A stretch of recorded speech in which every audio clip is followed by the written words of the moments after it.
Presiden ke-7 Jokowi menduga ada agenda besar di balik serangan soal dugaan ijazah palsu yang ditujukan padanya. Tak hanya itu, putra sulungnya yang juga wakil presiden, Gibran Rakabuming Raka, diserang isu pemaksulan oleh Forum Purnawirawan TNI. Jokowi membaca ada agenda menurunkan reputasi politiknya. Hal itu pun juga dinilai oleh analis politik Agung Baskoro seperti dikutip dari Kompas TV. Menurutnya, Jokowi bukanlah aktor politik kemarin sore yang tidak dapat melihat serangan bertubi-tubi dialamatkan padanya dan sang putra sulung. Ia tidak melihat bagaimana proses hukum soal dugaan ijazah palsu, tapi Agung menganalisa operasi yang ada di belakang panggung kasus. Agung berpendapat bahwa serangan terhadap Jokowi dan keluarga tersebut muncul karena Jokowi masih terlalu kuat. Cara yang harus dilakukan dengan upaya pemaksulan Gibran dan tudingan ijazah palsu, sehingga nantinya yang orang akan ingat tentang Jokowi bukan keberhasilan membangun infrastruktur, capaian melewati pandemi, tapi justru kasus ijazah dan pemaksulan. Agung pun mengingatkan jika Jokowi juga punya kelebihan di balik kekurangannya.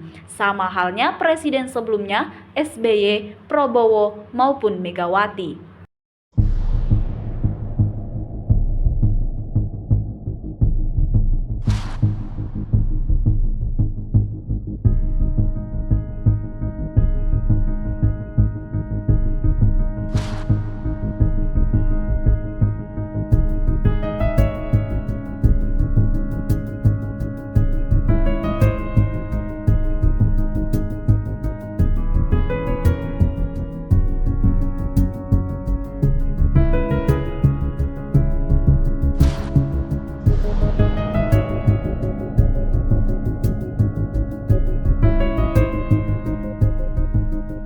Saya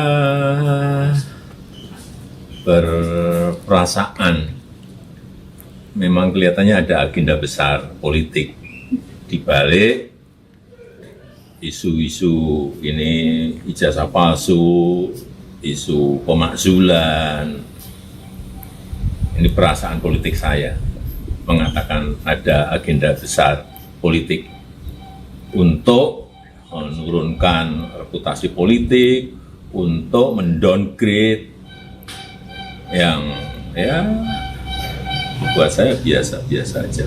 Termasuk isu yang untuk pemakzulan. Termasuk itu, jadi ijazah palsu, pemakzulan Mas Wapres, saya kira ada agenda besar politik dan biasa. Download Tribun X sekarang, menghadirkan lokal menjadi Indonesia.